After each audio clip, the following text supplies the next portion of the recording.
There's something I kind of want to talk about that's pretty, I feel like is a very, very important topic. It was the Venezuelan elections. They were held yesterday. It's important to us. I'll kind of read the story first, but protesters clashed with police over disputed Venezuela election results. The National Electoral Authority had proclaimed the incumbent president, Nicolas Maduro, the winner of the voting, handing him a third straight term in office. But opposition candidate Edmundo Gonzalez has said his campaign has proof if it needs to show that he won the election. Mr. Gonzalez and opposition leader Maria Machado told supporters they had obtained more than 70% of the tally sheets from the disputed election, which they said shows Mr. Gonzalez beat Mr. Maduro. I speak to you with calmness of the truth, Mr. Gonzalez said. The will expressed yesterday through your vote will be respected. We have in our hands the tally sheets that demonstrate our victory. Angry protesters were seen on the streets across Venezuela shortly after the National Electoral Council, which is loyal to Mr. Maduro's ruling party, officially declared Mr. Maduro the winner with 51% of the vote compared with 44% for Mr. Gonzalez.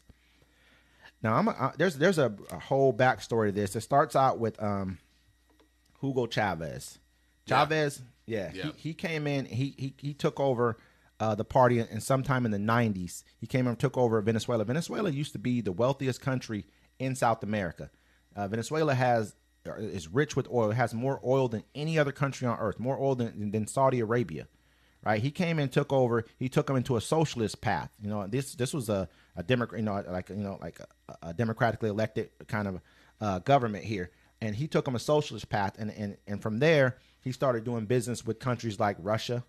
And he was talking to Putin about possibly putting a military base, in Venezuela. And he also nationalized all the oil companies. Pretty much kicked out all the American oil companies, all the other foreign oil companies from probably BP and all the rest of those guys that are like, kicked them out the country. And he started taking out so he could keep all the revenues from oil for himself. But one thing that he didn't understand is that pumping oil out the ground costs money. Understanding how to run this equipment costs money. You got to know how to run the equipment. You got to be able to pay for the equipment. And what they had, the type of oil that they have in that country is like a type of crude oil. It's like it's not the sweet crude. It's like a little bit harder to pump out the ground. So it's like it costs a lot of money to kind of keep these things, the upkeep on all this type of equipment that he has. So basically, and then we start putting sanctions on this country. So it made it even more difficult for this country to function. Then he ends up dying, I think, like in 2011. Maduro is his second in command. Maduro was Chavez's second in command. He comes in pretty much with the same exact ideology as Chavez, and they run the country into the ground. I mean, they had their inflation was jumped by 70%, some kind of crazy number. Their money became pretty much worthless. You need it got to a point to where people started making figurines out of the money on the street and would sell that as to whoever tourists could come there. And we've had sanctions on that country for I'm not sure exactly how many years, but for quite a while. And so it's really driven them into the ground. They had out of 30 million Venezuelans in that country, I believe 7 million of them fled the country. A lot of them came here. I think we opened the door to 500,000 of them. We allowed 500,000 to come here under some type of asylum kind of visa. And they went everywhere else. Colombia, all these other different countries basically fled the country. With this happening yesterday, they said that another maybe 3 to 6 million people may flee the country then. But right now, they're fighting in the streets now. Yeah, they're in the streets. They're knocking down Hugo Chavez statues. They're tearing them all down. Yeah, they got people. Actually, I got a video of them right now on the streets. You want me to put that up with the people protesting? Please.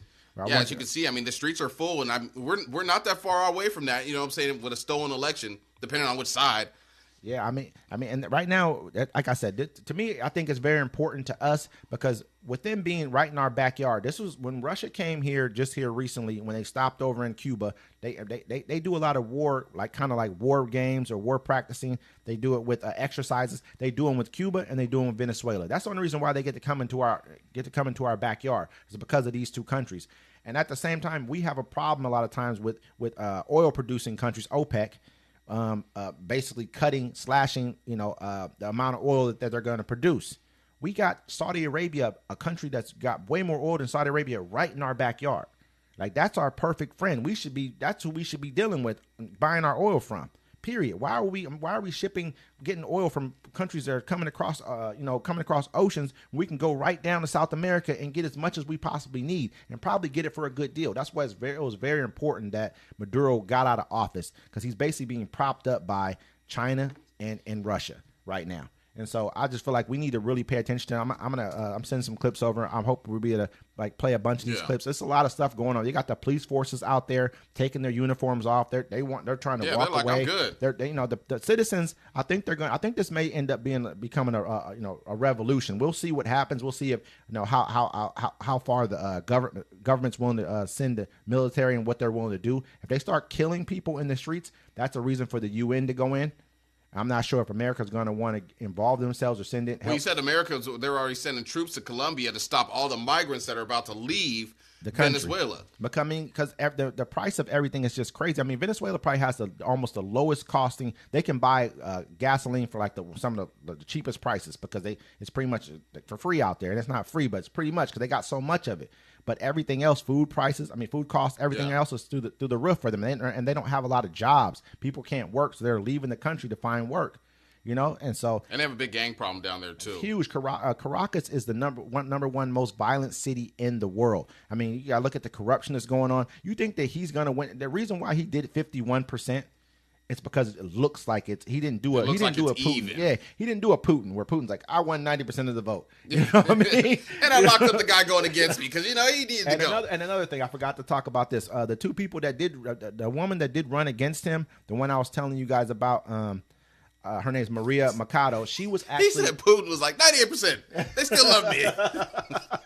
It don't even matter. So a lot of people do that. They don't even try. I wonder how Trump's going to do it this year, because they're going to cheat. They don't try to make it look like it's fair. But Maria Machado, she actually won the primary for her party to run against Maduro. She won like 90-something% of the vote to run against him. But then he came out like, oh nope, you can't run because. When you were in she wasn't in that office, but she was in another part of the government. So you did some type of a fraud, lied on her, basically got her kicked out so the people can't vote for her. She went and got another guy, which was the other guy, Edmundo Gonzalez. He's like kind of almost like he's a very older gentleman, very quiet, talks really slow. She got him to kind of stand in her place to run. And it's a long story to get into what's been going down in Venezuela, but it's very, very important that we pay attention to it, because I think it's a game changer for us what happens with our neighbor. So you know, and so we'll keep you updated here, man. This is Uncommon Courtesy. We're gonna see y'all next time.